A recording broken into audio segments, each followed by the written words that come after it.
Hi student, very good morning. आज के lecture में हम हाइड्रोजन डेरिवेटिव के लास्ट पार्ट की बात करेंगे जिसका नाम हाइलोअरीन्स है। सीबीएसई बोर्ड में इस चैप्टर का नाम हाइलोअल्केन्स एंड हाइलोअरीन्स है। नीट और जेई में भी यही नाम है, लेकिन महाराष्ट्र बोर्ड में इस चैप्टर का नाम हाइड्रोजन डेरिवेटिव है। दोनों सेम है, बस कहने के लिए डिफरेंस है। हाइलोअरीन्स क्या होता है? हाइलोअरीन्स से पहले हमने पढ़ा होगा हाइलोअल्केन्स क्या होता है। कोई अल्कीन हो, जैसे मीथेन ले लिया हमने, ये मीथेन है।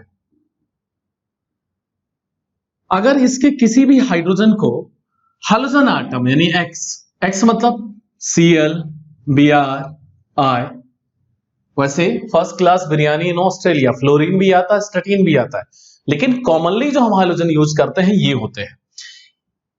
इनमें से किसी से इसके हाइड्रोजन को रिप्लेस कर देते हैं। तो जब रिप्लेस करते हैं तो कुछ इस तरह से देखने को मिलता है, H H H, यहां Cl, Br, I, कॉमनली हम यहां X लिख देते हैं। तो ये जो डेरिवेटिव या कंपाउंड बना, इसी को हम हाइलो अल्केन कहते हैं, या हाइड्रोजन डेरिवेटिव ऑफ अल्केन कहा जाता है। सिमिलरली अगर कोई एरोमेटिक कंपाउंड हो तो कंडीशन नंबर 1, कंपाउंड क्या हो? एरोमेटिक हो। एरोमेटिक कंपाउंड के लिए मैंने सेपरेट लेक्चर बनाया है, आप उसको देख सकते हैं। कौन से कंपाउंड एरोमेटिक होते हैं, यहां मैं आपको बेसिक लेवल पर बता दूं। जो 4n+2 पाई इलेक्ट्रॉन के रूल को फॉलो करता है, उसी को हम एरोमेटिक कंपाउंड कहते हैं। ये 4n+2 पाई क्या है? इसे हम हक्कल्स रूल कहते हैं। बेंजीन, नफ्थलीन, इंथ्रासीन, ये हमारे सिलेबस में है। ये एरोमेटिक कंपाउंड है। ये बेंजीन आपने 11th ग्रेड में भी पढ़ा होगा, एरोमेटिक कंपाउंड है। नफ्थलीन एरोमेटिक कंपाउंड है, क्योंकि ये हक्कल्स रूल को, कौन से रूल को? हक्कल्स रूल को फॉलो करते हैं। बेंजीन, नफ्थलीन। स्टूडेंट, किसी भी एरोमेटिक कंपाउंड से अगर हम हाइड्रोजन रिप्लेस करते हैं हाइड्रोजन आटम से, तो जो डेरिवेटिव ऑब्टेन्ड होता है उसी को हम हाइलोअरीन्स कहते हैं। जैसे बेंजीन, बेंजीन का फॉर्मूला क्या है? C6H6, हमने पढ़ा है बेंजीन का फॉर्मूला। बेंजीन का ये स्ट्रक्चर है, ये बेंजीन है। इसके हर पोजीशन पे हाइड्रोजन है स्टूडेंट, हर पोजीशन पे एक एक हाइड्रोजन है। सपोज दैट इस वाले हाइड्रोजन को हमने हाइड्रोजन एटम से एक्सचेंज कर दिया, हाइड्रोजन को रिप्लेस किया, तो कुछ हमें इस तरह देखने को मिलेगा। यहां X हो जाएगा, बाकी पोजीशन पे H बाय डिफॉल्ट है। तो ये जो डेरिवेटिव ऑब्टेन्ड हुआ, इसी का नाम हाइलोअरीन्स है। कितने हाइड्रोजन थे? 1। टोटल हाइड्रोजन इसके अंदर, बेंजीन के अंदर 6 थे। टोटल हाइड्रोजन बेंजीन के अंदर कितने थे स्टूडेंट? 6 थे। अगर हमने एक को रिप्लेस किया तो जो डेरिवेटिव ऑब्टेन होगा, इसका नाम है मोनोहाइलोअरीन्स। क्या नाम है इसका? मोनोहाइलोअरीन्स। अगर स्टूडेंट मोर देन 1 रिप्लेस करते हैं तो उसे हम पॉलीहाइलोअरीन्स कहते हैं, या पॉली हाइड्रोजन डेरिवेटिव कहते हैं। पॉली में डाई, ट्राई एंड टेट्रा आते हैं। लेकिन एक वर्ड और जानना जरूरी है आपको, अरीन्स क्या होते हैं। तो चलिए समझते हैं अरीन्स क्या होता है। तो स्टूडेंट, हमने एक वर्ड पढ़ा था चैप्टर के स्टार्टिंग में, अल्केन होता है। 11th ग्रेड में हमने डिटेल में पढ़ा है। और दूसरा हमने पढ़ाया था अल्काइल होता है। अल्केन में पहला मेंबर क्या था? CH4, जिसका नाम हमने पढ़ा था मीथेन होता है। C2H6, जिसको हमने पढ़ा था ईथेन, सेकेंड मेंबर है अल्केन फैमिली का। अगर इनसे एक हाइड्रोजन रिमूव करते हैं तो CH3 बनता है, इसका नाम क्या होता है? मिथाइल। इससे रिमूव करते हैं तो C2H5, इथाइल। यही बनता है ना। अल्केन से एक हाइड्रोजन रिमूव करते हैं तो अल्काइल बनता है। अल्काइल को मैंने पढ़ाया है कॉमनली किस लेटर से रिप्रेजेंट करते हैं? R alkyl. जैसे RCl एल्काइल क्लोराइड, RX हमने कहा कॉमनली एल्काइल हैलाइड कहा जाता है। इसका ही हमने इसके पहले प्रिपरेशन किया और रिएक्शन देखा, एल्काइल हैलाइड का। ऐसे कोई एरोमेटिक कंपाउंड, एरोमेटिक कंपाउंड हो, मैंने कहा एरोमेटिक कंपाउंड वो है जो 4n+2 यानी हक्कल्स रूल को फॉलो करे, 4n+2 इलेक्ट्रॉन के रूल को फॉलो करते हैं, उन्हें एरोमेटिक कहते हैं। कोई एरोमेटिक कंपाउंड हो, उससे एक हाइड्रोजन अगर हम रिमूव कर देते हैं तो जो बनता है उसे अराइल या अरीन्स कहा जाता है स्टूडेंट। तो होप अराइल्स और या अरीन्स आपको समझ में आ गया। सेम जैसे अल्केन से एक हाइड्रोजन रिमूव किए तो क्या बना, अल्काइल। वैसे किसी एरोमेटिक कंपाउंड से एक हाइड्रोजन हम रिमूव करते हैं तो जो बनता है डेरिवेटिव, उस जो ग्रुप बनता है, डेरिवेटिव नहीं, जो ग्रुप बनता है उसी ग्रुप को हम क्या कहते हैं, अराइल या अरीन्स। स्टूडेंट अराइल या अरीन्स को कॉमनली एआर से रिप्रेजेंट किया जाता है ऑर्गेनिक केमिस्ट्री में। इनऑर्गेनिक में एआर ऑर्गन होता है, यहां एआर अराइल है, ग्रुप है। जैसे अल्काइल आर होता है वैसे अराइल एआर होता है। आर एक्स मैंने कहा अल्काइल हलाइड है, वैसे एआर एक्स जो लिखेंगे हम, ये अराइल हलाइड है स्टूडेंट। क्या है ये, अराइल हलाइड। स्टूडेंट और एक बात पर ध्यान रखिए, ये बेंजीन है जिसका फॉर्मूला C6H6 है, बेंजीन। मीथेन से एक हाइड्रोजन रिमूव किया, मिथाइल। ऐसे बेंजीन से रिमूव करेंगे तो बेंजाइल बनेगा ना, नो, बेंजाइल बोले तो रॉन्ग है। अगर बेंजीन से हाइड्रोजन रिमूव करते हैं तो C6H5 बनता है, इसे हम फिनाइल कहते हैं। क्या कहते हैं स्टूडेंट, फिनाइल। ऑर्गेनिक केमिस्ट्री में बेंजाइल डिफरेंट होता है, आगे हम देखेंगे बेंजाइल क्या है, ये फिनाइल होता है। यह एक अरीन्स या अराइल है, लेकिन जैसे मिथाइल, मिथाइल एक अल्काइल है लेकिन इसका भी तो खुद का कुछ नाम है। ऐसे C6H5 एक अरीन या अराइल है लेकिन उसका भी तो खुद का कुछ नाम है, तो उसका जो नाम है वो क्या है, अरीन्स या अराइल्स। तो होप आपको अरीन समझ में आया होगा। जरूरी नहीं है C6H5 ही अरीन्स हो। मैंने कहा एरोमेटिक कंपाउंड, एरोमेटिक कंपाउंड हमने पढ़ा होगा बेंजोनॉइड और नॉन बेंजोनॉइड्स। बेंजोनॉइड्स हो या नॉन बेंजोनॉइड्स हो, अगर एरोमेटिक है, किसी भी एरोमेटिक कंपाउंड से एक हाइड्रोजन रिमूव करते हैं तो जो डेरिवेटिव या कंपाउंड जो ग्रुप बनता है स्टूडेंट, उसी को हम अराइल कहते हैं या अरीन्स कहते हैं। होप आपको समझ में आ गया होगा। चलिए हम हेलो अरीन्स के क्लासिफिकेशन को देखते हैं। स्टूडेंट हेलो अरीन्स को हम बेसिकली 3 पार्ट में डिवाइड करते हैं, 3 पार्ट में बांटते हैं। पहले का नाम मोनोहेलो अरीन्स, दूसरे का नाम डाहेलो अरीन्स, तीसरे का नाम पॉलीहेलो अरीन्स। वैसे होता तो दो ही है, मोनोहेलो अरीन्स और पॉलीहेलो अरीन्स, लेकिन आपके सिलेबस में दिया था उसके अकॉर्डिंग मैंने बोल दिया। मोनोहेलो अरीन्स क्या है, जब किसी एरोमेटिक कंपाउंड के एक हाइड्रोजन को रिप्लेस किया एक हाइड्रोजन आइटम से। जैसे क्लोरोबेंजीन, क्लोरोबेंजीन क्या है, एक मोनोहेलो अरीन्स है। अगर ऐसे मैं ब्रोमोबेंजीन लिखता हूं, यह भी एक मोनोहेलो अरीन्स है। डाहेलो अरीन्स में 2 हाइड्रोजन आइटम होंगे, 1,2 डाइक्लोरोबेंजीन। मैं लिख देता हूं 1,2 डाइक्लोरोबेंजीन,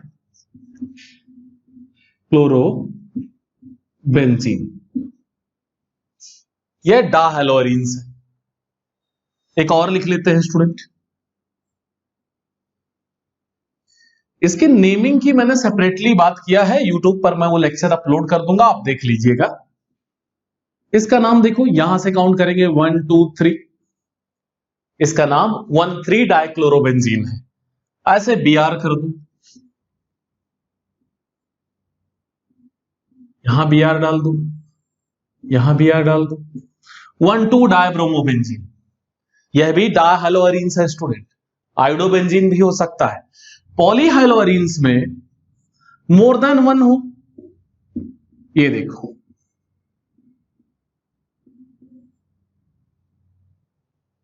1 2 3, 1 2 3 4 5 6, 2 पर है, 6 पर है, 1 पर है और 4 पर है।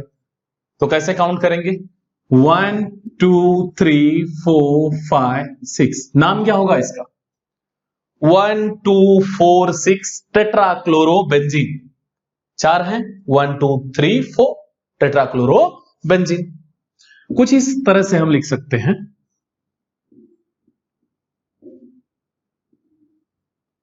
1 2 4 ट्राइक्लोरोबेंजीन। कौन से कैटेगरी में गया? पॉलीहेलोअरीन्स में स्टूडेंट। ठीक है, अब हम ऑर्गेनिक केमिस्ट्री के एरोमेटिक पार्ट को लेकर सबसे बड़ा सीक्रेट जानने की कोशिश करने जा रहे हैं। स्टूडेंट, इस वर्ड को आप अपने माइंड में फिट कर लीजिएगा। ये आपको ना ही एनसीईआरटी में, ना ही नीट और जेई के बुक में, महाराष्ट्र बोर्ड के बुक में तो गलती से दूर दूर तक कहीं नहीं मिलेगा। ये वर्ड अपने माइंड में कभी भी क्लोज चेन पढ़ना हो। जैसे पहले चैप्टर में हम हाइलोअरीन्स पढ़ रहे हैं, दूसरे में फिनॉल पढ़ेंगे, तीसरे में हम बेंजोइक एसिड पढ़ेंगे, चौथे में हम एनिलीन पढ़ेंगे। कभी भी क्लोज चेन पढ़ना हो तो अपने माइंड में यह वर्ड फिक्स कर लेना। कहीं आपको मिलेगा नहीं, आपको गूगल करना होगा, चेक कर लेना, लेकिन आपके सिलेबस में दूर दूर तक इसका कोई रिश्ता नाता नहीं है।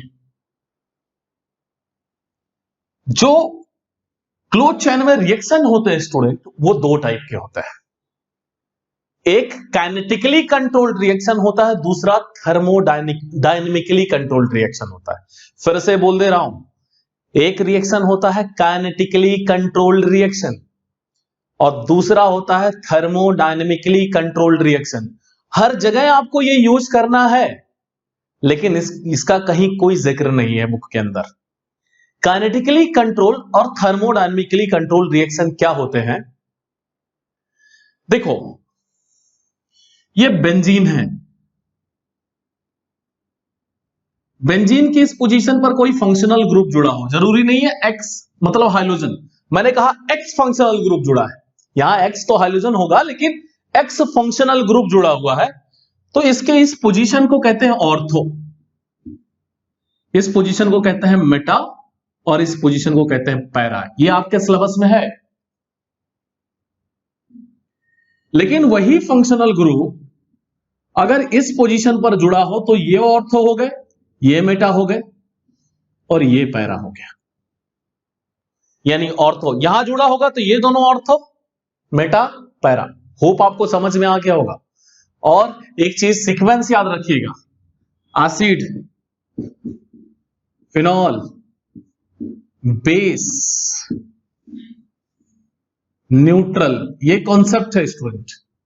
ऑर्थो, मेटा, पैरा सबसे पहले एसिड के अकॉर्डिंग देखेंगे, फिर फिनॉल के अकॉर्डिंग देखेंगे, फिर बेस के अकॉर्डिंग। जैसे बेंजीन से अगर OH अटैच्ड हो तो इसे फिनॉल कहते हैं।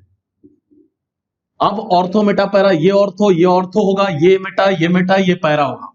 लेकिन यही मैंने COH अटैच्ड कर दिया, ये क्या है? एसिड है। एसिड है तो पहले एसिड को प्रायोरिटी देंगे कि पहले फिनॉल को प्रायोरिटी देंगे? एसिड को प्रायोरिटी देंगे, तो ऑर्थो कौन हो जाएगा? ये और ये ऑर्थो हो गए। अब इसके अकॉर्डिंग नहीं देखना है, इसके अकॉर्डिंग देखना है। ये ऑर्थो, ये मेटा और ये पैरा। ये तो आपके टीचर भी सिखाएंगे, आपके सिलेबस में भी है। जो नहीं है सिलेबस में, जिसकी जानकारी आपको रखनी है, वो ध्यान से सुनिए। हर पोजीशन पर जुड़ने के लिए डिफरेंट एनर्जी लगती है। ऑर्थो पर जुड़ने के लिए एनर्जी लगती है, मेटा पर जुड़ने के लिए एनर्जी लगती है, पैरा पर जुड़ने के लिए एनर्जी लगती है। हर पोजीशन पर जुड़ने के लिए कुछ अमाउंट ऑफ एक्टिवेशन एनर्जी लगती है। जिस पोजीशन पर जुड़ने के लिए एनर्जी कम लगती है वहां पर प्रोडक्ट एक्सेस बनता है, और जिस पोजीशन पर जुड़ने के लिए एनर्जी ज्यादा लगती है वहां प्रोडक्ट बहुत कम बनता है। इसी रिएक्शंस को, इस टाइप के रिएक्शन को काइनेटिकली कंट्रोल्ड रिएक्शन कहते हैं। हाइलोअरीन्स में ऐसा है, सपोज दैट ये हमारे पास क्लोरोबेंजीन है, ये क्लोरोबेंजीन है, इसको क्लोरीनेशन कराया, फिर से क्लोरीन से रिएक्ट कराया, तो क्या होगा? इस पोजीशन पर भी आ सकता है, यहां भी आ सकता है, यहां भी आ सकता है, ऑर्थो, मेटा, पैरा तीनों पा सकता है। तो कुछ इस तरह प्रोडक्ट आपके बुक के अंदर दिए हुए हैं। यहां आ गया ऑर्थो पर, दूसरा आ गया पैरा पर, मेटा पर नहीं दिया है, जबकि मेटा पर भी बनता है, याद रखो। यहां आ गया पैरा दिया है तो पैरा डाल देता हूं, मेटा भी बनता है।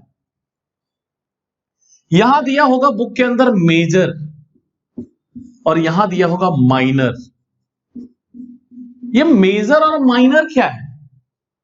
यही है काइनेटिकली कंट्रोल्ड रिएक्शन और thermodynamically controlled reaction. Kinetically controlled reaction, देखो मेजर मतलब यहां पर प्रोडक्ट ज्यादा बना है। प्रोडक्ट क्या बना है स्टूडेंट? ज्यादा। क्यों प्रोडक्ट ज्यादा बना है? क्योंकि इस पोजीशन पर जुड़ने के लिए एनर्जी सबसे कम लग रही थी, और जिस पोजीशन पर जुड़ने के लिए एनर्जी सबसे कम लगेगी वहां प्रोडक्ट एक्सेस बनेगा। यानी पैरा पोजीशन पर जुड़ने के लिए सबसे कम लगी एनर्जी तो प्रोडक्ट एक्सेस बना, और इस पोजीशन पर जुड़ने के लिए एनर्जी क्या लगी? ज्यादा लगी, तो यहां पर प्रोडक्ट लीस बना। आपको बता दूं, मेटा के आपको प्रोडक्ट नहीं मिलेंगे। मेटा के प्रोडक्ट होते हैं सिर्फ 2%, ये लगभग 67% होता है। ऐसा दिया रहेगा, अप्रॉक्स मैं वैल्यू बता रहा हूं, 67% तक मिलता है। ये रिमेनिंग जो भी रहेगा 21% तक मिलेगा आपको। अब बताओ सबसे ज्यादा प्रोडक्ट कहां मिला? पैरा पोजीशन पर, यानी पैरा पोजीशन पर जुड़ने के लिए सबसे कम एनर्जी लगी, और ऑर्थो पर जुड़ने के लिए उससे थोड़ा ज्यादा लगी, मेटा पर जुड़ने के लिए सबसे ज्यादा एनर्जी लगी। तो ऐसे रिएक्शंस को जब बहुत सारे प्रोडक्ट मिल रहे हैं मतलब वो काइनेटिकली कंट्रोल्ड रिएक्शन है। होप आपको समझ में आ गया होगा हर जगह, और जब भी आप क्लोज चेन का रिएक्शन करोगे हर जगह ये लगेगा रूल, तो ध्यान रखिएगा। अब दूसरा समझते हैं, थर्मोडायनेमिकली कंट्रोल्ड रिएक्शन क्या होता है। थर्मोडायनेमिकली कंट्रोल्ड कैसे किया जाता है रिएक्शन को? तो स्टूडेंट थर्मोडायनेमिकली कंट्रोल्ड रिएक्शन क्या है? ये देखिए, सपोज दैट हमारे पास फिनॉल है। फिनॉल है, बेसिक का लेक्चर इसका जरूर देखिएगा मेरा, अदरवाइज आपको क्लोज चेन नहीं समझ में आएगा। ये फिनॉल है, अगर इसका सल्फोनेशन करा रहा हूं मैं, सल्फोनेशन मतलब सल्फ्यूरिक एसिड से रिएक्ट करा है, H2SO4 लिखा है मैंने यहां पर, देख लो कॉन्सेंट्रेटेड, ये वो बाद में बात कर लेंगे यार जब फिनॉल चैप्टर पढ़ेंगे। अभी हमें थर्मोडायनेमिकली कंट्रोल्ड रिएक्शन पढ़ना है स्टूडेंट। अगर मैंने टेम्परेचर 100 डिग्री सेल्सियस लिया, एक बात कह रहा हूं, एग्जैक्ट वैल्यू नहीं, एक बात बता रहा हूं, 100 डिग्री सेल्सियस लिया,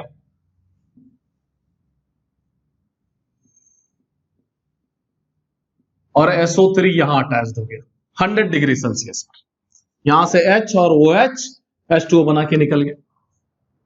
और हमने 200-300 डिग्री सेल्सियस लिया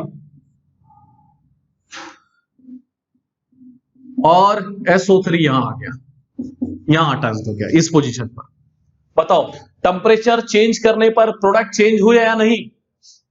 यानी ग्रुप जो अटैच्ड हो रहा है वो टेम्परेचर चेंज करने पर अपना पोजीशन चेंज कर रहा है, कभी ऑर्थो पर अटैच्ड हो रहा है, कभी पैरा पर, कभी मेटा पर। ये रेजोनेंस की वजह से होता है। जिस पोजीशन पर प्रोडक्ट ज्यादा स्टेबल दिखता है उस टेम्परेचर पर, वहां पर जाके वो प्रोडक्ट फॉर्म करता है स्टूडेंट। तो दिस रिएक्शन इज कॉल्ड, कौन सा reaction? Thermodynamically controlled reaction. Student अब हम प्रिपरेशन ऑफ हाइलोअरीन्स की बात करेंगे। हाइलोअरीन्स को बेसिकली दो तरीके से प्रिपेयर किया जाता है। पहला है इलेक्ट्रोफिलिक सब्स्टिट्यूशन मेथड के थ्रू। बेंजीन को, ये बेंजीन है हमारा, जब इसका हाइलोजनेशन कराते हैं, हाइलोजनेशन मतलब एडिशन ऑफ हाइलोजन होता है, हाइलोजनेशन कराते हैं। और याद रखो आयोडोनेशन नहीं होता है, क्लोरीनेशन और ब्रोमिनेशन होता है, हाइलोजनेशन कराते हैं। यहां X का मतलब क्या है स्टूडेंट? Cl और Br, याद रखना। In the presence of Lewis acid, कोई भी लिविस एसिड, आपके बुक में इसके पोजीशन पर या तो Fe लिखा हो रहेगा या AlCl3 लिखा रहेगा, वो भी एनहाइड्रस, याद रखिएगा स्टूडेंट, ऐसा लिखा रहेगा इस पोजीशन पर लिविस एसिड के प्रेजेंटिव पर। क्या होगा यहां पर?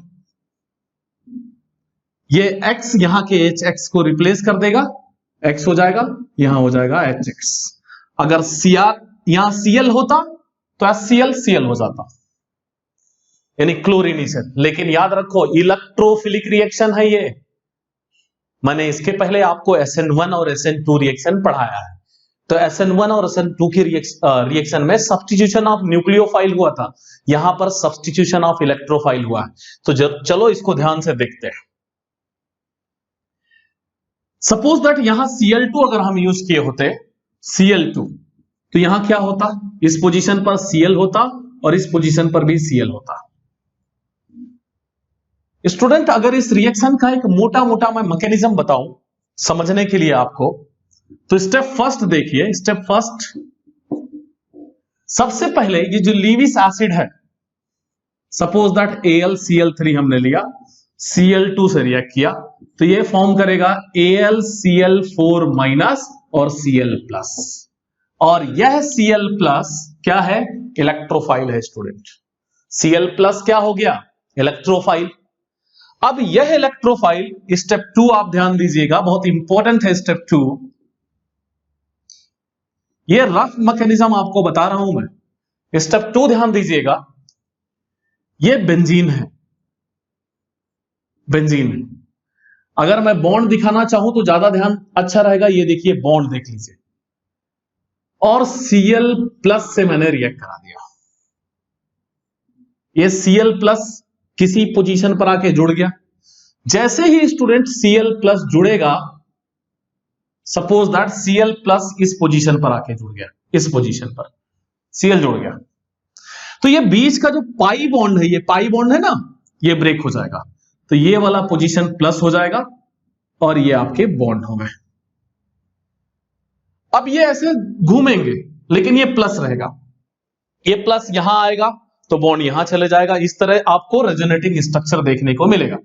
लेकिन यहां देखो, यहां भी H है, यहां भी H है स्टूडेंट। यहां H कैसे है, H को रिप्लेस नहीं किया, बीच के बॉन्ड को तोड़ के अटका हुआ है। जब बॉन्ड टूटेगा तो यहां क्या था, उस पोजीशन पर CH डबल बॉन्ड CH था, ऐसा ही था। तो बॉन्ड टूटा है और यहां Cl अटैच्ड हो गया है, तो दोनों पोजीशन पर H है, बॉन्ड नहीं बन सकता। इसके पास तो वैकेंट ऑर्बिटल है, इसके पास वैकेंसी है, लेकिन इसके पास नहीं है वैकेंसी। इधर तो वैकेंसी नहीं है, यहां वैकेंसी है। तो ये क्या करेगा, प्रोटॉन को डोनेट करेगा, प्रोटॉन डोनेट करेगा। ऐसे रेजोनेटिंग स्ट्रक्चर आगे ये बॉन्ड को शिफ्ट करके बनाया जाता है। लो मैं बना देता हूं, ये बेंजीन हो गया, ये Cl है, एक बॉन्ड यहां है, दूसरा बॉन्ड यहां आ जाए तो प्लस यहां आ जाएगा। तो ऐसे आपको डॉट डॉट ऐसा दिखाया जाएगा, जहां प्लस आ जाएगा देखो ऐसा दिखाया जाता है आपको, रेजोनेटिंग स्ट्रक्चर कहते हैं इसको। वह प्लस तभी जाएगा जब वहां से क्या रिमूव हो जाए, प्रोटॉन एलिमिनेट हो। तो स्टेप 3 में क्या होगा स्टूडेंट, प्रोटॉन रिमूव होगा। और जैसे ही प्रोटॉन रिमूव होगा, ये देखिए यहां से प्रोटॉन निकल रहा है। What do mean by proton, H plus ion को ही प्रोटॉन कहते हैं। प्रोटॉन रिमूव हो रहा है स्टूडेंट, तो प्रोटॉन रिमूवल ऑफ प्रोटॉन हुआ यहां पर। तो जैसे प्रोटॉन रिमूव होगा, ये पोजीशन प्लस था, वैकेंसी थी, यहां से प्रोटॉन रिमूव हुआ, इसके पास भी वैकेंसी हो गई। तो वैकेंसी होते ही यहां पर क्या हो गया स्टूडेंट, यहां बॉन्ड लग गया और H प्लस आयन रिमूव हुआ। स्टेप 4 पर ध्यान दीजिएगा। स्टेप 4 में ये जो AlCl4 माइनस था, H प्लस आयन से रिएक्ट कर लेगा और क्या बन जाएगा, AlCl3 और HCl, ये बनता है। कैटलिस्ट जैसे का तैसा वापस आ गया। कुछ लोग कहते हैं कैटलिस्ट रिएक्ट नहीं करता, आपके सामने मैंने कैटलिस्ट को रिएक्ट करवा दिया। तो कैटलिस्ट रिएक्ट करता है, समझ में आया। कैटलिस्ट फिर उतने ही अमाउंट में बाहर निकल जाता है जितने अमाउंट में लगा था। हाँ, उसका केमिकल स्टेट चेंज नहीं होगा, लेकिन उसका फिजिकल स्टेट क्या होता है स्टूडेंट, चेंज हो जाता है। वो 100 आपने क्रिस्टलाइन डाला था तो एमार्फस भी मिल सकता है, फिजिकल स्टेट चेंज हो सकता है। तो इस तरह से यह इलेक्ट्रोफाइल था, इलेक्ट्रोफिलिक सब्स्टिट्यूशन हुआ। इलेक्ट्रोफिलिक सब्स्टिट्यूशन से हम क्लोरोबेंजीन और ब्रोमोबेंजीन बना सकते हैं, आइडोबेंजीन नहीं पॉसिबल है, क्योंकि बेंजीन का इजिली हाइलोजनेशन नहीं होता है। होप आपको यह फर्स्ट रिएक्शन समझ में आया होगा। चलिए दूसरा प्रिपरेशन देखते हैं, जिसका नाम सेंडमियर रिएक्शन है। स्टूडेंट, सेंडमियर रिएक्शन बहुत ज्यादा इंपॉर्टेंट है इस चैप्टर में। आगे भी हम एक चैप्टर पढ़ने वाले हैं, अमाइन के चैप्टर में एक पार्ट पढ़ने वाले हैं, उसका नाम है डाई आइसोनियम क्लोराइड। तो वहां फिर से पढ़ेंगे, ध्यान दीजिए। यह 2 स्टेप रिएक्शन है स्टूडेंट। यह हमारे पास एनिलीन है।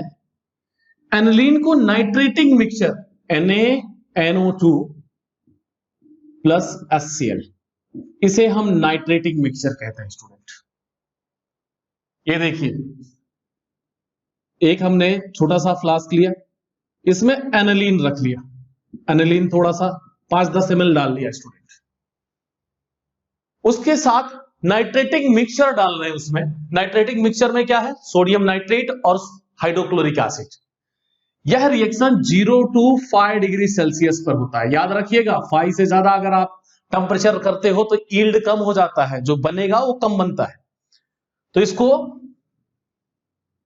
एक बात में रखेंगे, एक छोटा सा डब्बा है प्लास्टिक का यार, उसमें रखते हैं और क्या डालते हैं? आइस डालते हैं। आइस डाल दिया। आइस डालने पर टेम्परेचर 7 to 8 डिग्री सेल्सियस रहेगा। 4 आइस का नॉर्मल टेम्परेचर होता है, ऊपर रहेगा। इसलिए इस आइस में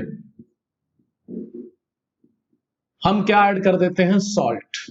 सॉल्ट ऐड करते ही इसका टेम्परेचर 0 to 4 डिग्री सेल्सियस के बिटवीन हो जाता है, जैसे ही सॉल्ट ऐड कर देते हैं। तो एनिलीन को जब नाइट्रेटिंग मिक्सचर सेल्सियस केल्विन में दिया रहेगा, आपके बुक में 273 to 278 kelvin, 0 degree Celsius 273 kelvin होता है। तो एक कंपाउंड बनता है, ये बहुत इंपॉर्टेंट कंपाउंड है, N2 प्लस Cl माइनस। कुछ इस तरह होता है, N डबल बॉन्ड N, ठीक है, प्लस Cl माइनस, और यहां हमारा बेंजीन जुड़ा होता है। ये जो आपको दिख रहा है N डबल बॉन्ड N, इसको केमिस्ट्री में आइसो कहते हैं। क्या कहते हैं स्टूडेंट? आइसो। कितने नाइट्रोजन है? 2, तो वर्ड लिखा रहता है डायआइसो। मैं क्यों इंपॉर्टेंट कह रहा हूं? इस रिएक्शन के थ्रू आप इस साइड कुछ भी लीजिए, कोई भी फंक्शनल ग्रुप लीजिए, इस साइड कोई भी फंक्शनल ग्रुप लीजिए, यहां पर कोई भी दुनिया का फंक्शनल ग्रुप लीजिए, इसके थ्रू आप एक दूसरे में इंटरचेंज कर सकते हो। कन्वर्जन जो होता है, कन्वर्जन में सबसे ज्यादा क्लोज चेन के यूज करते हैं इस रिएक्शन को। तो चलिए देखते हैं। इसका नाम है benzene diazonium chloride. Benzene diazonium chloride. इस रिएक्शन को जो स्टेप 1 था, स्टेप 1, इसे हम डायआइसोटाइजेशन कहते हैं student. When aniline react with nitrating mixture at 0 to 5 degrees Celsius, benzene diazonium chloride is formed. This reaction is called diazotization. ये स्टेप 1 है। हमें क्या प्रिपेयर करना है? Aryl halide. अराइल हैलाइड तो पहले स्टेप में प्रिपेयर नहीं हुआ, तो चलिए स्टेप 2 देखते हैं। ये जो बेंजीन डाइजोनियम क्लोराइड हमें मिला है, N2 plus Cl minus, this is benzene diazonium chloride. Benzene diazonium chloride को स्टूडेंट अगर cuprous chloride Cu2Cl2, cuprous bromide, इसके साथ रिएक्ट कराते हैं, क्यूप्रस क्लोराइड के साथ रिएक्ट कराएंगे तो क्लोरोबेंजीन बनेगा और नाइट्रोजन गैस इमिट हो जाएगा। जो N2 है ये निकल जाएगा, क्लोरोबेंजीन। क्यूप्रस ब्रोमाइड के साथ रिएक्ट कराएंगे तो ब्रोमोबेंजीन बनेगा और ये नाइट्रोजन रिमूव हो जाएगा एज अ गैस। अब बोलो, सेम कॉन्टिन्यूएशन में क्यूप्रस आयोडाइड ना? नो, क्यूप्रस आयोडाइड से आयोडोबेंजीन नहीं बनता है। पोटेशियम आयोडाइड Ki के साथ अगर रिएक्ट कराते हैं तो आइडोबेंजीन बनता है, आइडोबेंजीन। यह है आपका सेकेंड स्टेप था। क्लोराइड, ब्रोमाइड और आयोडाइड हम कैसे बनाते हैं? Cuprous chloride, cuprous bromide, cuprous iodide, potassium iodide के साथ, सॉरी, पोटेशियम आयोडाइड के साथ रिएक्ट कराते हैं तो डायजोनियम क्लोराइड कन्वर्ट हो जाता है हेलो अरिन्स में, यानी एल्काइल हैलाइड, एराइल हैलाइड में। होप आपको इतना समझ में आया होगा। चलिए आगे देखते हैं हाइलोरिन्स के बारे में। अब हम केमिकल प्रॉपर्टीज ऑफ हाइलोरिन्स की बात करते हैं। तो 5 to 6 केमिकल प्रॉपर्टीज दिया है, तो बेसिक है जो हम पढ़ चुके हैं हाइलोअल्केन में, यानी हाइलोजन डेरिवेटिव ऑफ अल्केन में ओपन चेन वाले में जो पढ़ चुके हैं सेम वैसे ही है। पहला दिया है कि what happen when chlorobenzene react with chlorine molecule in the presence of Lewis acid दिया है FeCl3, वो भी बताया था एनहाइड्रस होता है, इसकी प्रेजेंटी में रिएक्ट करता है तो क्या होता है। AlCl3 भी लिखा हो सकता है यार, ऐसा घबराओ नहीं। तो हमारे पास क्लोरोबेंजीन है, ये क्लोरोबेंजीन है स्टूडेंट।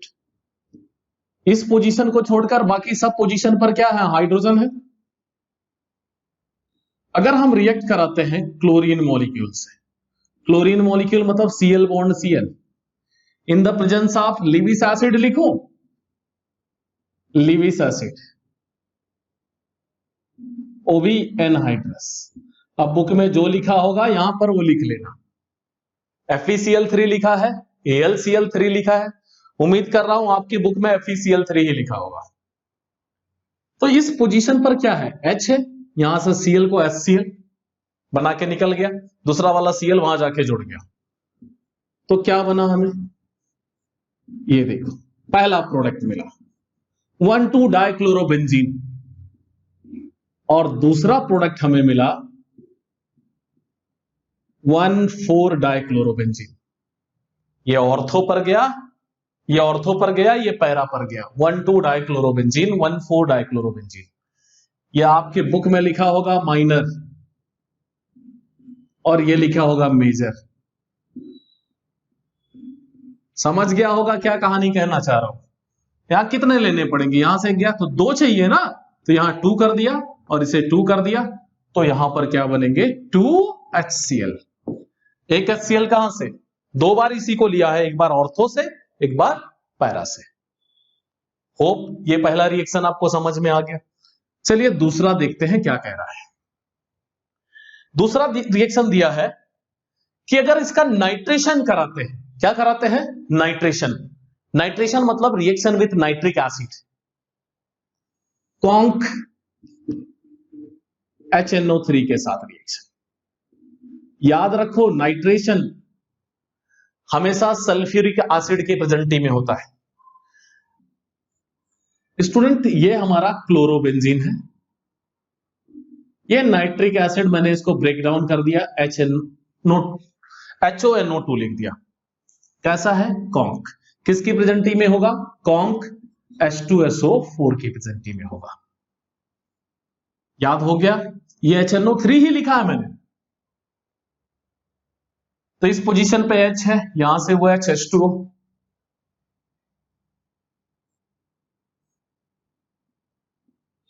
Cl NO2 H2O बना। दूसरे पोजीशन पर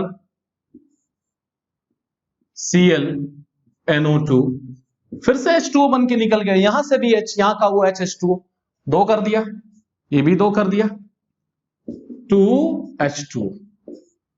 रिएक्शन 2 प्रोडक्ट क्यों मिले, पहले बता चुका हूं, काइनेटिकली कंट्रोल्ड रिएक्शन होते हैं ये सब। हाँ स्टूडेंट, जब हम सल्फ्यूरिक एसिड ऐड करते हैं तो 2 to 3 ड्रॉप ही ऐड किया जाता है। क्लोरोबेंजीन में जब हम नाइट्रिक एसिड डालते हैं तो 2 to 3 drop of sulphuric acid he add किया जाता है, क्योंकि बिना सल्फ्यूरिक एसिड के नाइट्रिक एसिड का नाइट्रेशन नहीं पॉसिबल है। आगे कभी किसी दिन अगर समय रहा तो मैं बताऊंगा नाइट्रेशन इजीली क्यों नहीं होता है, सल्फ्यूरिक एसिड काम क्या करता है। वैसे ऑर्गेनिक केमिस्ट्री बहुत इंटरेस्टिंग होता है। स्टूडेंट मैंने पहले इंजीनियरिंग किया, इंजीनियरिंग करने के बाद इंजीनियरिंग में मास्टर डिग्री किया, एमटेक किया, उसके बाद फिर मैं केमिस्ट्री से पढ़ने गया, फिर 12th के बेस पर केमिस्ट्री में एडमिशन लिया, फिर आगे पढ़ाई किया। तो सोचो केमिस्ट्री कितना इंटरेस्टिंग रहा होगा कि मैं रिटर्न गया, रिटर्न पढ़ा। वैसे मैं इस सब्जेक्ट का लेक्चरर नहीं हूं, केमिस्ट्री का कोई लेक्चरर नहीं हूं प्रोफेशनली, मैं रोबोटिक्स और नैनो टेक्नोलॉजी जानने वाला इंसान हूं, उसी से इंजीनियरिंग किया हूं। तो उस फील्ड का जानकार हूं। लेकिन केमिस्ट्री इतना इंटरेस्टिंग है कि देखिए मैं आपको केमिस्ट्री पढ़ा रहा हूं। कॉन्सेंट्रेटेड H2SO4 के साथ रिएक्शन, ये थर्ड रिएक्शन है। तो ये हमारा क्लोरोबेंजीन है, याद रखो क्लोरोबेंजीन HOHSO3, H2SO4 ही लिखा है, कॉन्क है, हीट किया हमने, SO3H यहां आ गया, ClSO3H। दूसरा ClSO3H प्लस 2H2O, दो कर लिया मैंने, इसको भी दो करना पड़ेगा। यस स्टूडेंट, अब देखो ये एसिड है तो ऑर्थो इसके अकॉर्डिंग ये ऑर्थो हो गया, ये एसिड है ऑर्थो ये हो गए, ये पैरा पर हो गया। याद आया? ऑर्थो मेटा पैरा मैंने पहले ही आपको बता दिया है। एसिड है, सल्फोनिक एसिड कहते हैं इसको, तो इसका नाम क्या होगा? 1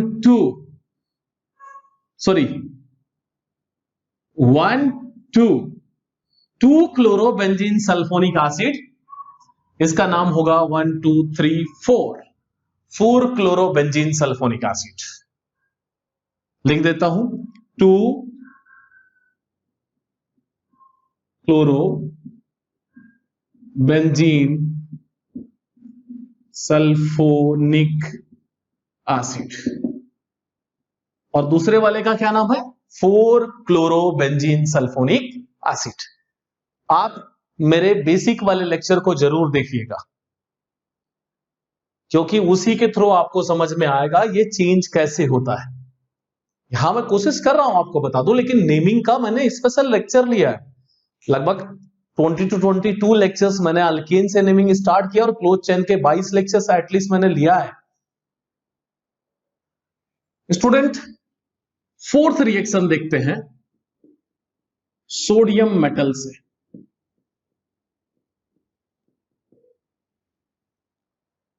याद आया कुछ ऐसा? When alkyl halide react with sodium metal, फिर अल्काइल हालाइड मैंने ऐसे लिख दिया था, दो molecule in the presence of dry ether, ऐसा कुछ मैंने कहा था। क्या बना था? R bond R plus 2NaX।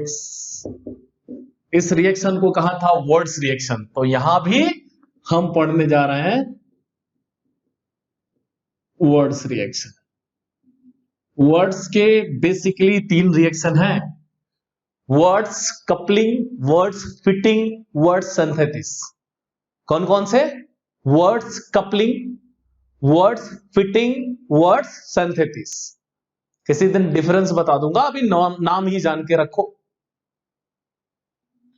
Sodium metal के साथ हम रिएक्शन करा रहे हैं, ये हमारा क्लोरोबेंजीन है स्टूडेंट, ये क्लोरोबेंजीन।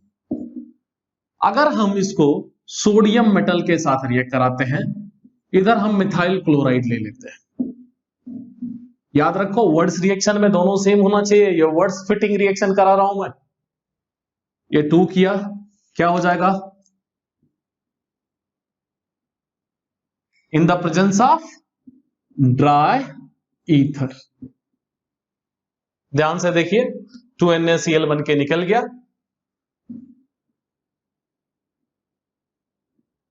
ये हो गया CH3। इसका नाम है टोलुवीन। बेसिक के लेक्चर में मैंने पढ़ाया है, बेंजीन पर CH3 अटैच्ड हो जाए तो टोलुवीन कहते हैं। याद आया आपको? टोलुवीन। लेकिन अगर स्टूडेंट ये क्लोरोबेंजीन है, सोडियम मेटल के साथ रिएक्ट किया, इधर भी हम क्लोरोबेंजीन ले लें, दोनों साइड सेम ले लिया हमने,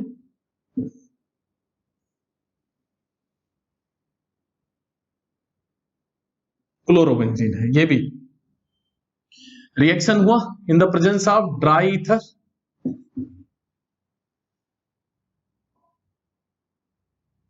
ड्राई ईथर के प्रेजेंट में तो कुछ इस तरह का कंपाउंड बनेगा।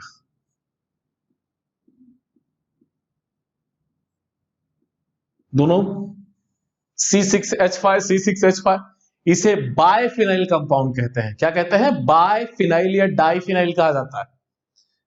जब आप नीट का IUPAC देखोगे मेरा लेक्चर, तो मैंने वहां पर स्पाइरो, बाइसाइक्लो और बाइफिनाइल जैसे चीजों को पढ़ाया है। स्पाइरो कार्बन क्या होता है, बाइफिनाइल क्या होता है और बाइसाइक्लो क्या होता है। स्टूडेंट, अगर हम फिफ्थ रिएक्शन की बात करें Mg मेटल के साथ, मैंने आपको Mg मेटल के साथ बताया था, कार्बन किसी मेटल के साथ डायरेक्टली बॉन्डेड हो जाए उसे ऑर्गेनोमेटेलिक कंपाउंड कहते हैं। When carbon is directly bonded with any metal, that compound is called organometallic compound. एक और बात कहा था, विक्टर ग्रिग्नॉड नाम के साइंटिस्ट ने यहां पर क्या जोड़ दिया? मैग्नीशियम। मैग्नीशियम एक मेटल है, उसे हम ऑर्गेनो मैग्नीशियम कहते हैं स्टूडेंट। कॉपर जोड़ेंगे, ऑर्गेनो कॉपर कहेंगे। ऐसा कुछ मेरा भी रिसर्च है, ऑर्गेनो कॉपर जैसा, ऑर्गेनो कॉपर ही है, उस पर काम किया हुआ है। सबसे ज्यादा PhD लोग ऑर्गेनोमेटेलिक कंपाउंड पर करते हैं, अगर इनऑर्गेनिक केमिस्ट्री जानते हैं तो ऑर्गेनोमेटेलिक कंपाउंड कार्बन के साथ क्या जोड़े? Directly metal. विक्टर ग्रिग्नॉड ने क्या जोड़ा था? Magnesium metal. तो चलो, अल्काइल हमारे पास क्या है? अराइल हालाइड है, ARX। किसके साथ रिएक्ट करा है? Magnesium metal in the presence of dry ether. याद रखिएगा, ड्राई ईथर जो है, ईथर के पास लोन पेयर होता है। नीट जेईई में पूछता है, लोन पेयर होता है, वो डोनेट करता है मैग्नीशियम को ताकि उसका ऑक्टेट कंप्लीट हो जाए। तो क्या हो जाएगा? ArMgX। तब मैंने कुछ पढ़ाया था ओपन चेन में, RMgX अल्काइल मैग्नीशियम हालाइड, यहां अराइल मैग्नीशियम हालाइड। इसी को भी ग्रिग्नॉड रिएजेंट कहते हैं, ये भी ग्रिग्नॉड रिएजेंट है। इवन ये सबसे बेस्ट है। जैसे अब यहां पर हम रिएक्शन देखते हैं, ये क्लोरोबेंजीन है, हमने मैग्नीशियम मेटल के साथ रिएक्ट करा दिया in the presence of dry ether. तो मैग्नीशियम मेटल तो बाइवैलेंट होता है, दो वैलेंसी वाला होता है। इसका नाम हो गया phenyl magnesium chloride. Phenyl magnesium chloride, यह एक ग्रिग्नॉड रिएजेंट है। Best Grignard reagent phenyl magnesium iodide होता है, सबसे ज्यादा अच्छा होता है वो। चलिए 6 रिएक्शन देखते हैं। फ्रीडल क्राफ्ट एल्काइलेशन क्या है, फ्रीडल क्राफ्ट एसाइलेशन क्या है, उसके बाद हाइलोअरीन्स खत्म हो जाएगा। ये लास्ट 2 रिएक्शन है हाइलोअरीन्स के। इसके बाद कुछ पॉलीहाइलोजन डेरिवेटिव की बात करेंगे, वो अगले लेक्चर में करेंगे स्टूडेंट। वैसे ही ये लेक्चर बड़ा हो गया है आपको देखने के लिए।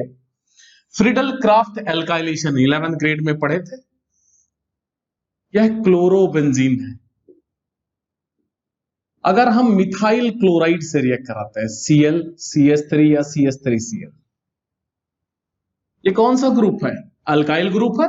अगर अल्काइल ग्रुप जाकर हाइड्रोजन को सब्स्टिट्यूट कर, हाइड्रोजन को हटा के वहां जुड़ जाए तो अल्काइलेशन हुआ, क्योंकि अल्काइल ग्रुप ऐड हुआ इन द प्रेजेंस ऑफ, फिर वही कहानी, लिविस एसिड।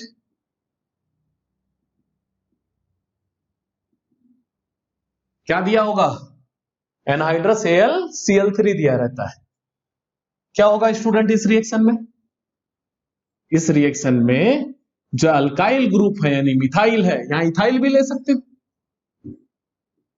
एक ऑर्थो पोजीशन पर जुड़ेगा, दूसरा पैरा पोजीशन पर जुड़ेगा। रिमूव क्या हुआ? यहां से H, यहां से भी H, Cl 2 कर दिए और 2HCl बन गया। अगर हम इसको इंपॉर्टेंस देते हैं तो 2 क्लोरो टोल्यूइन, यहां से 4 क्लोरो टोल्यूइन, IUPAC लिखते हैं तो 1 क्लोरो 2 मिथाइल बेंजीन, ऐसा भी नाम लिखा होता है। कई 2 तरीके से नाम आपके सिलेबस में दिया होता है, 1 क्लोरो 2 मिथाइल बेंजीन लिखा होता है। यह अल्काइल ग्रुप था, अल्काइलेशन हुआ। ये 2 साइंटिस्ट है, याद रखना, फ्रीडल और क्राफ्ट, 2 अलग अलग साइंटिस्ट हैं। एसाइलेशन देखते हैं। एसाइल ग्रुप होता है RCOCl, इसे एसाइल ग्रुप कहा जाता है। जैसा CH3 अल्काइल ग्रुप था, ये एसाइल ग्रुप है। RCO इतना एसाइल है स्टूडेंट, इतना एसाइल है। तो फ्रीडल क्राफ्ट एसाइलेशन देखते हैं, ऐसा क्लोरोबेंजीन है, ये हमारा क्लोरोबेंजीन है, रिएक्ट करा देते हैं आर COCl से in the presence of anhydrous AlCl3। इस पोजीशन पे H होगा, HCl बना लेगा, इस पोजीशन पर H होगा, HCl, दो कर देते हैं, दोनों पोजीशन पे H होगा ना, यहां से भी तो HCl बनाएगा। तो कुछ इस तरह का कंपाउंड, अगर यहां CH3 कर दूं तो इसे एस्टाइल क्लोराइड कहते हैं। तो CH3 करके सॉल्व कर रहा हूं मैं, Cl एक हो जाएगा COCH3। याद रखो ये कीटोन है, कीटोन है, कीटोन भी बायवैलेंट होता है, एक साइड अल्काइल है एक साइड अलाइल, इसे अनसिमेट्रिकल कीटोन कहा जाता है। इसका नाम है एसिटोफिनोन। यहां से काउंट करेंगे 1 2 क्लोरो एसिटोफिनोन,